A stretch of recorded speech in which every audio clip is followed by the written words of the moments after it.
Hey everyone, how you going? I'm good. I wasn't expecting that. I'm like, hey everyone, what are you doing? And then I was just getting my cup of tea. And I know. Did you get your tea ready? I saw you look away, so I thought I'd stir you up. That's just nasty. Just nasty. Hi everyone, how yous going? Hope yous are really well. Great, we've got some people on board already, so... I know. Mark, please do explain us. Are you working, or what are you doing at the ED at Northam? Mark Austin, he doesn't work. No. I was like, hello. Oh dear. Mark's at emergency at Northern Hospital, and given that he's a paramedic, him and Wendy are paramedics, I hope that they're there because they are actually... volunteering and working. So actually that's a fantastic thought. A big shout out to all our volleys, our paramedics, fireys, all those sorts of guys that put in their own personal time for our safety effectively. So good on you, Wendy and Mark. I hope you guys are well. We've got a big show, haven't we, Jess? We've got huge show, actually. Heaps there. My book is a mess as usual. No, that's just because you got chicken scratchings for writing. So we got heaps for you. First of all, a big shout out to Mitch Whitehurst, Piper? Ben Walling, yes, Piper. They helped me out at the Troll School on the Saturday, and I had heaps of feedback from the group, the seniors and stuff, on how fantastic job they did. Well, watch out, Mind on Matter. It looks like you've got some competition with some young guns coming up. I tell you, it was awesome. They actually volunteered, and oh no! And what's that? Mark Austin, he's actually not at work. He's broken a scaphoid from writing one of your easy sections. Oh, Mark, you kidding me? Do you know what? We were planning on going. There's no one new joining. The injury club. Well, there we go. Jesus, there's another sofa. We're sorry to hear that, Mark, bugger. but a scaphoid is not an easy one, is it? At least he can rely on Simon Thomas for a bit of helping hand there. Oh, yeah. Is that a bad pun? Oh, no, that's not good to hear, mate. So now I'll just add to my injury list, Mark Austin. So that's no good, mate, and we certainly hope you heal well. So speaking of our injury list, other than that latest update, it was stagnant. So shout out to Sue Baldwin, she's on the mend. Dick Yates, who came down on his road bike, yes, he did. to say hello to us at Summer Series 4. Nifty Nev, who I think still got his foot up. Yep, still in a boot. And Phil Drew, I was chatting with Phil Drew the other day, and he thinks he's done a meniscus. What is it? Is that right? One of those things anyway, and it looks like he might need medical intervention on that one. So yeah, so no worries. But we had a great weekend, big weekend. We had the TDN Trolls School. Yes. We had 16 riders in the actual school. Oh, that's a good turnout. Which was great. They all had a ball. As I said, Mitch, Ben and Piper did a huge job doing that. It was mostly because they didn't have to listen to you. Yeah, well, actually, it's funny you should say that. Everyone seemed really happy. The hills were alive with the sound of silence. Oh, dear me. So, and then Summer Series 4, me and Neil were down to lay it out. And Neil absconded by entering another event and didn't realise he double booked himself. And then I went and headbutted a tree and put myself physically out of action.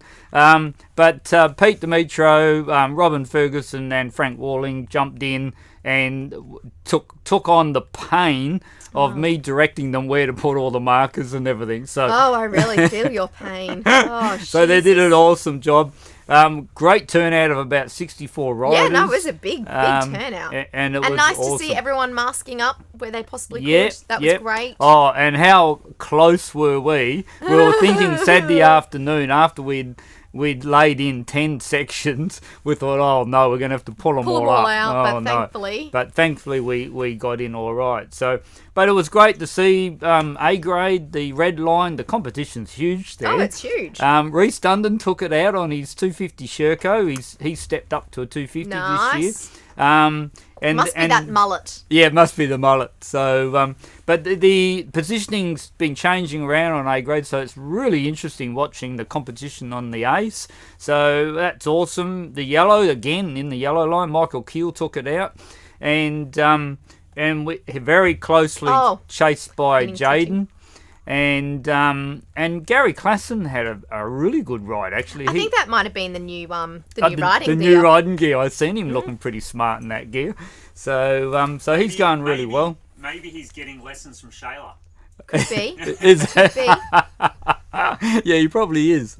Yeah, so awesome. And a shout out to Matt Page. I don't know if you remember Matt and Chris. So Chris Page and Matt, father and son, used to ride, I don't know, probably 10 years back now. They've come back, and Matt's gone straight into the blue line and won it on the weekend. So that's pretty good. He said he'll settle down a little bit, and then he'll probably be popping up into the yellow line for sure. Nice. So great to see there, and also Ben and Jamie Fox. Yeah, they've had a pretty good one. They've moved up into blue. Pretty good ride. Yeah. Spit that out. So that's awesome. I reckon that's fantastic. And huge competition in the white line and the clubbies. Yes, wasn't there a couple of equal... Yeah. Equal, what do you call it? Placings? Equal scores. So we had Mark Wilson, Mr. Wilson. Hey, Mr. Wilson! he topped the class. And then we had Mr. Walling, second. Francis, well done! And Ian Coates and Mike Darnes were equalled with Francis. And then right behind them was Martin Smith and Gary Connell on 13 points. So there was 1 point between them. That was tight. So a big punch-up going on there.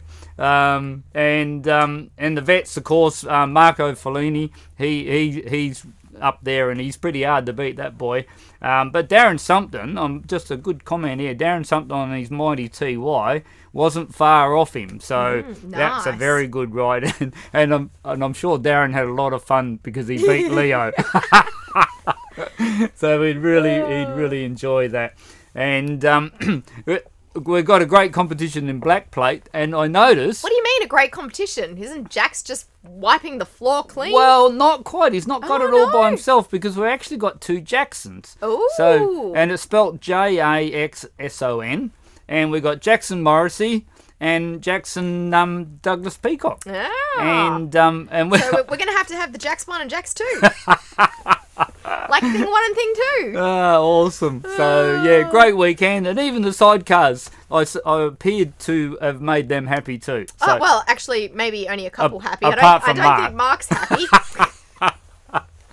Deja. So, yeah, no, great weekend had by all. A lot of people camping and lots of fun. Yeah, no, it was a good one. Yeah. And we missed Neil. Did we? Yeah, well, I did. I missed Neil because, he could have done more work for me, you know what I mean? Oh, that is true. That is true. But, Neil double booked and went down and rode the Walpole Enduro, which was great to get down there and have a ride down there. We also, Motor Dynamics supports Benno.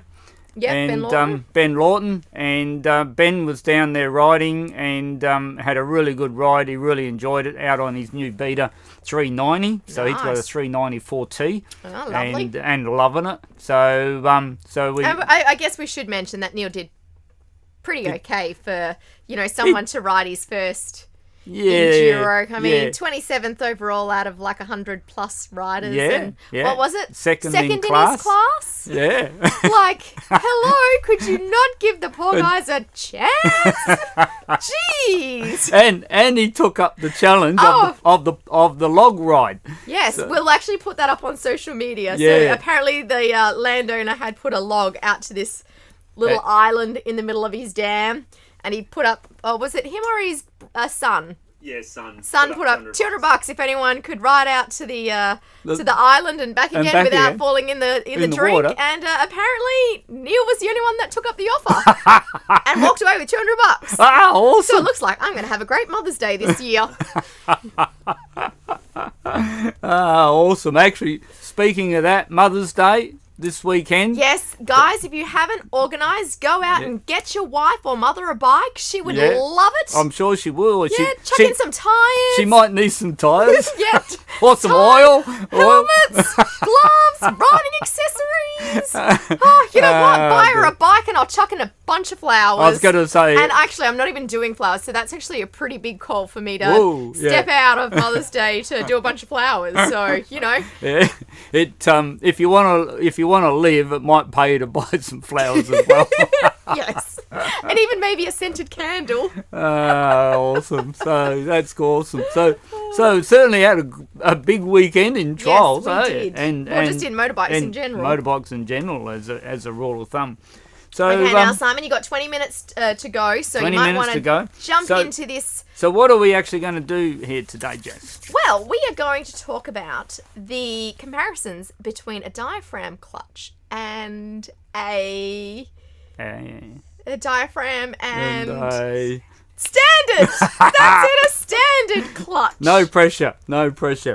And so, like, in my head, I have a theory of a diaphragm being like a, I don't know, like a little bally thing or like a little bag that just blows up and down. No, I'm just... No, not quite, no. Oh, damn. I just thought out of interest, the last show, we did the show on clutch slave cylinders. Mm-hmm. And then I was thinking to myself, well, what would people be interested in from a lead on from that? And I thought, well, logically... what the slave cylinder actuates to is the clutch. Actuate. That's a big word there, Simon. I know, I like that. I just picked that out then.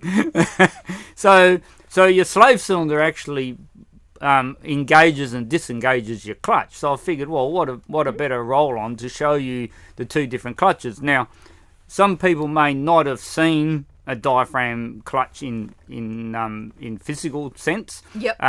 Obviously heard about them, but may not have seen the difference. And just to see the difference between them, because there's a lot of talk around clutches, you know. So I've got a couple of clutches here that I've pulled out of some bikes. So there's a few bikes missing some clutches at the moment.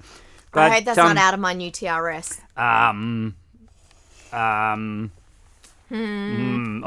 Next. Well, it's right behind you, so you can have a look. Well, I thought that was a gas. No, it's not out of your bike. So the first one here I'll show you is this is what people would traditionally call a standard clutch. If you have a look at it, you can see there's a series of clutch plates here. Now this particular clutch has got 6 fibres in it. This one's actually out of a beater. You'll see it's got all these nuts and bolts and springs. Now this here is these are your spring tensions, so that's what puts the pressure on your clutch. If you wind these down, they wind right down and bottom out, and your pressure on your clutch plates is determined by these 6 springs here. Now, if you have a look at this little Duvalaki, I'll pull this apart here. I should say, here's one I prepared earlier. I was going to say, you should have had them already pre-unscrewed, so it looked like they were in there. I've got them hand loose. I've not got them tight, otherwise I would have to. Now, this thing here,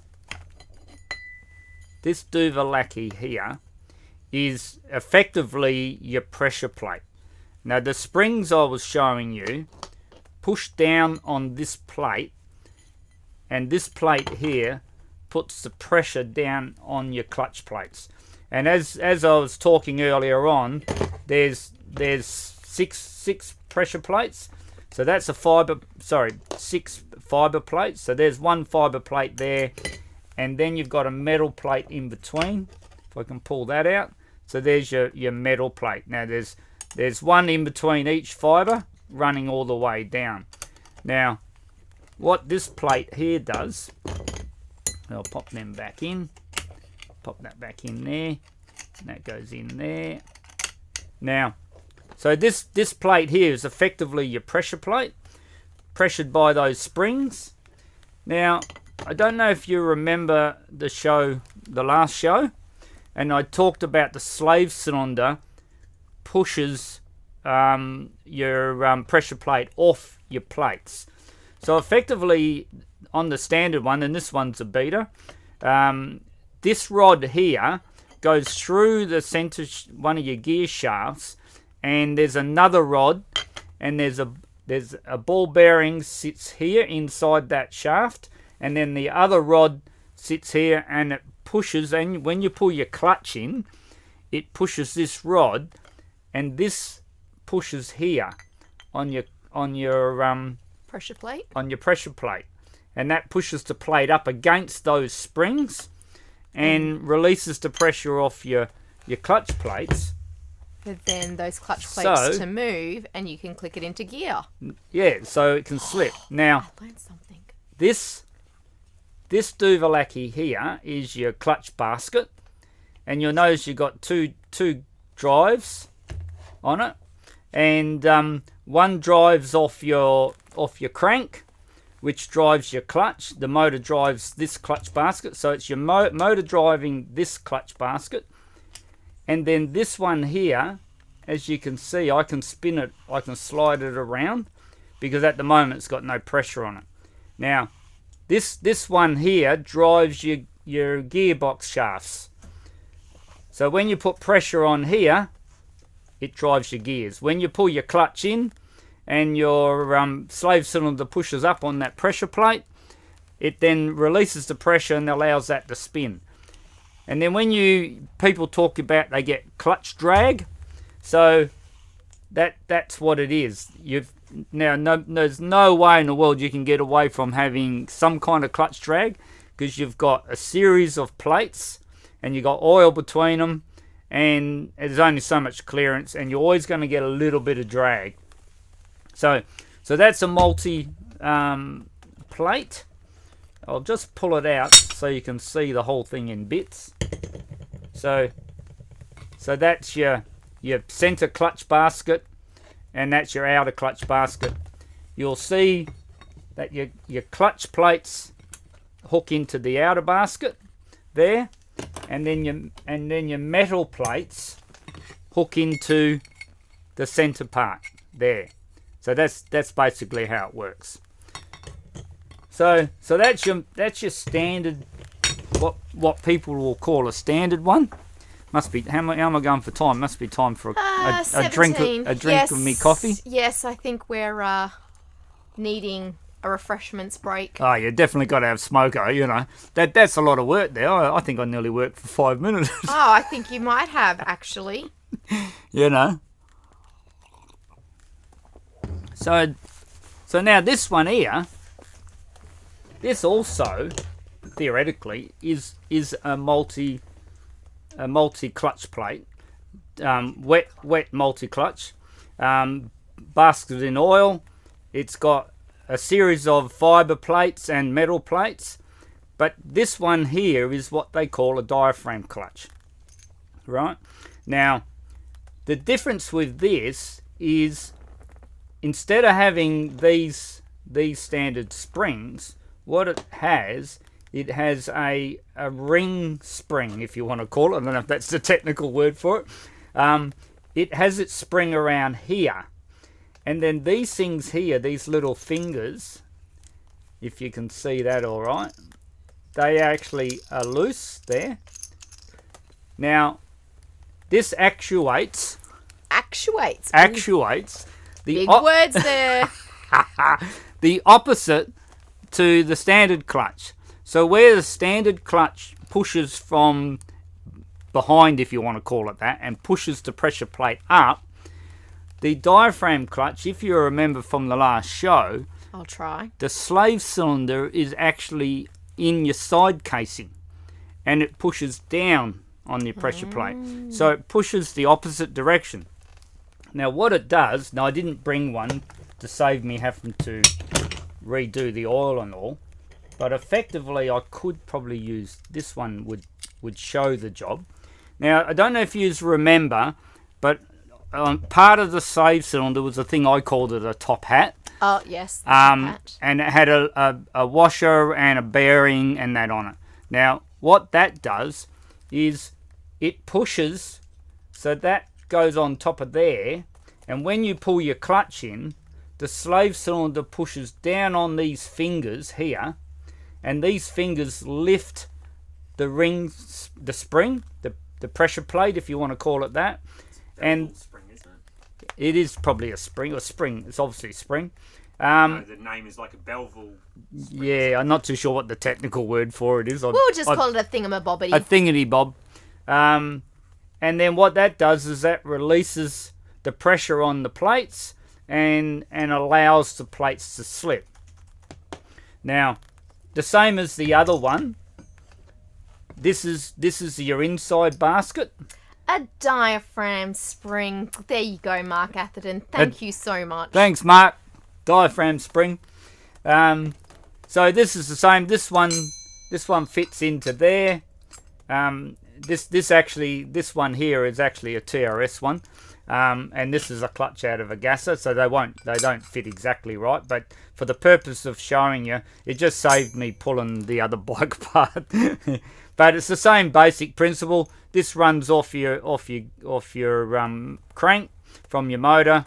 That's your clutch outer basket, and then the inner center of the clutch goes in there, and your clutch plates drag here, and your metal plates drag on your gear side. So that's effectively the difference between the two. So I just thought it'd be interesting for you to physically have a look, so you could see the difference.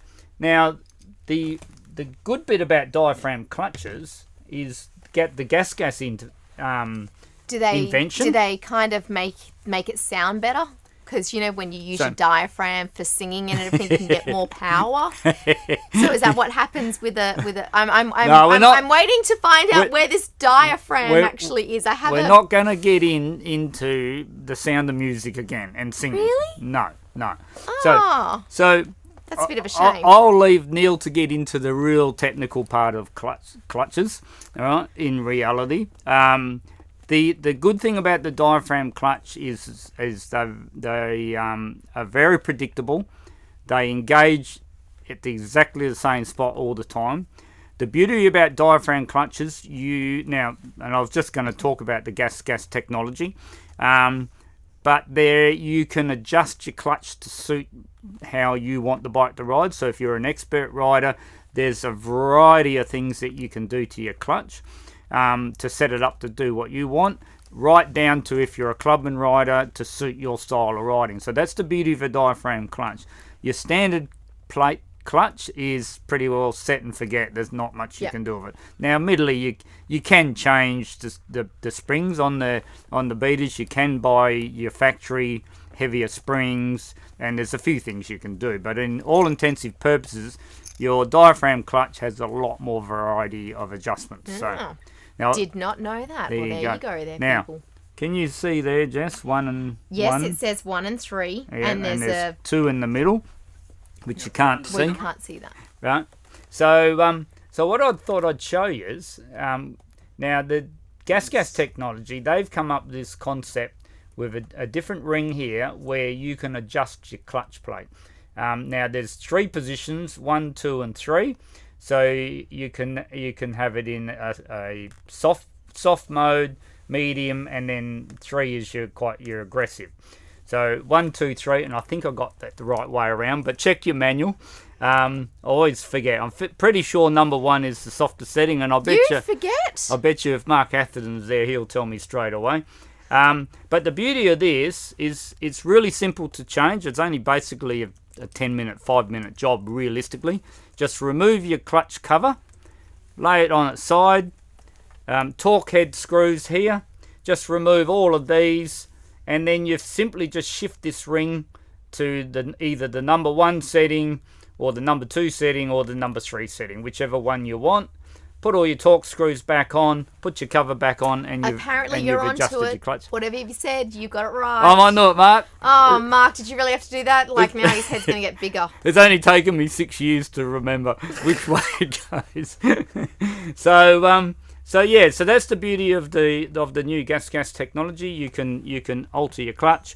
Now another, like with clubbies, if they really want to smooth off their clutch, if you want a very aggressive snappy clutch, you can use your GRO 75 weight. If you're a clubby and you want the clutch to be as progressive as you can go to 10W40 gear oil in it, and put it on number 1 setting. So there's a variety of things you can do. So fancy schmancy. So there you go. Hope you've enjoyed that. Thought that might be of interest to you. Yeah, and then just go from there. If you got any questions, hit us up. I have to admit, I'm only fairly new in getting experience with diaphragm clutches, so we'll be learning all the time and as we go. So Gary Connell's just put up a question. Yep. He's just said that the number 1 setting gives you more progressive feel. Yeah, number 1 setting is your softer setting. So as you're engaging the clutch, it's not going to be like Neil Snappy. wants, where it's going to go bang and take off. And scare the crap out of number you. 1 is your softest setting. Yeah, yep. Nice. Yeah, definitely. Does a DRS come with a sub setting? No. Oh shit! Oh, sorry. Oops, we'll just get that bit beaten out. It is adjustable.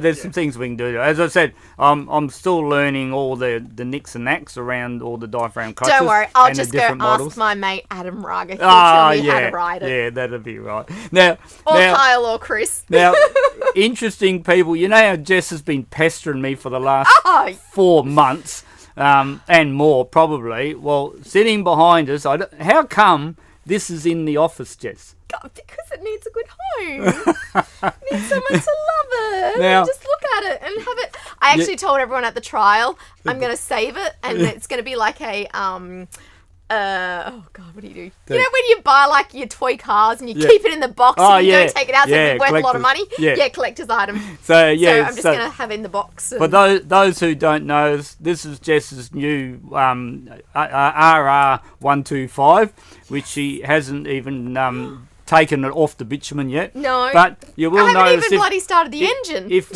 we flick to the other camera, you'll notice it comes with a caution tag on it. And it says, what says don't let Jessica ride it? and it says caution, do not let nutcase women with pink hair ride this machine. I'm only joking. There we go. Too funny. So we're looking forward to see Jess getting this dirty at the Blackwood. Yes. Yeah. Yes. Hopefully, we'll have it at the Scottish. It'll be at the Scottish. I won't be riding that. I'm just going to be puttering around. Right. But if someone did want to have a ride of it, you're more than welcome to have a not scratch it, because if you scratch it, well, then you'll be in really, really big trouble. No worries. Now, speaking of bikes, we've got some great second-hand bikes in. The number of them are actually private sales that I'm just looking out for people for them. So hit us up. We got, as I think we had it there on the weekend, we got an absolute mint 2018 Beta Evo 300, absolute mint condition. Chris Simon has got his top of the wazzer 2018 Vertigo 250 for sale. And I think Paul Peacock's eyeing off that little baby. Is he? Yes, when he gets his lotto win. Lotto win, awesome. Or maybe he could just buy it for Karen for Mother's Day. There you go. That's a really good idea. And then there we go. Paul, you can like secretly write it when she's not watching. Yeah. Win-win. Win-win. And we've also got a 2010 Beta Evo 250 that's basically only done 30 odd hours. Oof. And that is a bargain. That is a beautiful bike. So I think that's around the $3,000 bracket. So, look at that. And I've just had a 2013 250 Evo come in. It still needs to be workshopped and prepped, but that'll be up for grabs as well. Nice. So there. Good stuff. And we got some new bargains. Yes. What's the story there, Jess? Well, I have just been online on our website to check out the prices of all the gases that are on sale, and there is some sweet ass sorry, gonna have to say it, but there's some sweet ass deals out there. Yeah. So we will be sending out an email if I can try and get it today, if I don't have any interruptions. on all the sale items, but they've got bikes as low as $8,995, like brand new. 2020, that is. Yeah, and that's the 2020. It's a 300. It's a 300. Now you told me there's only one in WA. One in WA. It's the only one. Yeah. Only one. But they've even got their TXT GP 250s. They're running out the door for just over 10 grand. Yeah. Which is awesome. Their GPs also 10,245. Yeah. And then the last ones is the 2021 models also are on sale. Yeah. So you can get factory yourself rebates on them. Yeah, you can get yourself a 2021 Gas TXT Racing 300 for $10,165. I think there's a lot of mums out there that would like that bike. Maybe not the 300, but no, I don't hey, think so. I'm sure Simon could dampen it down and make it a little bit more softer. I could actually, and that's actually something I'll be doing on Sue Baldwin's bike this afternoon. Yeah. Dampening that one down. I've already done one little conversion to it, but because it's the first TRS I've done, they actually had a little bit more compression than I anticipated. So I'm going to do a little bit more for her. So so that'll be great. So, up and coming events, we got some great events coming up. So, what do we got? We got we've got the Scottish next. Oh well, nothing this weekend because it is Mother's Day. So, guys, girls, husbands, wives, grandparents, all out there. We've all got a mum, so go out there and give her a lot of loving because hey, we do a lot of shit. Yep, definitely. Sorry, did it again. Jess, this is a family show. Sorry. So the Scottish, now just for anyone that's new into the sport, the Scottish is a little bit different. It's not your traditional normal trial.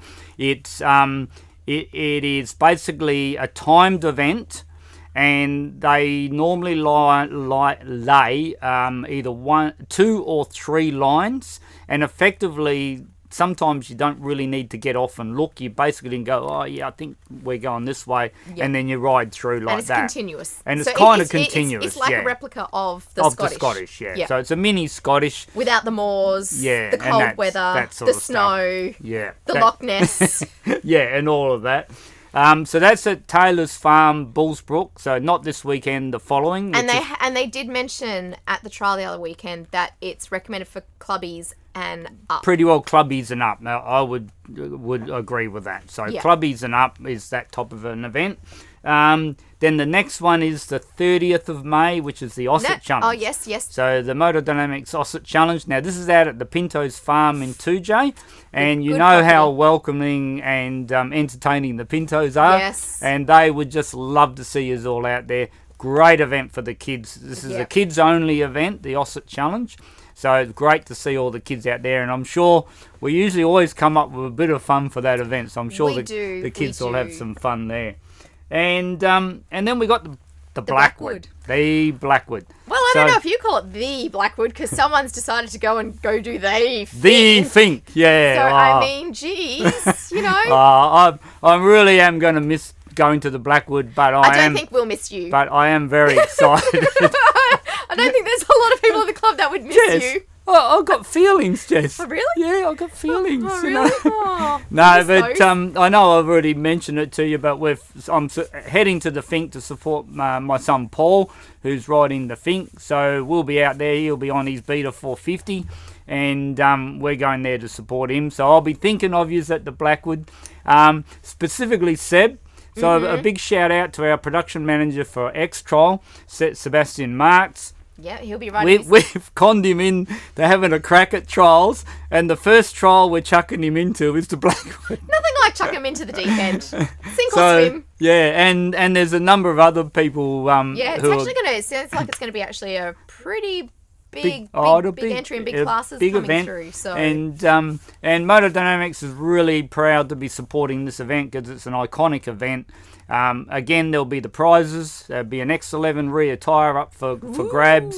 Might need to get that for my shiny new TRX. Oh, you don't need a new tyre. Well, it might get dirty and then I can put a clean one on. I might turn into Barry Barton. Now, wouldn't that just kill you? You are on a TRS.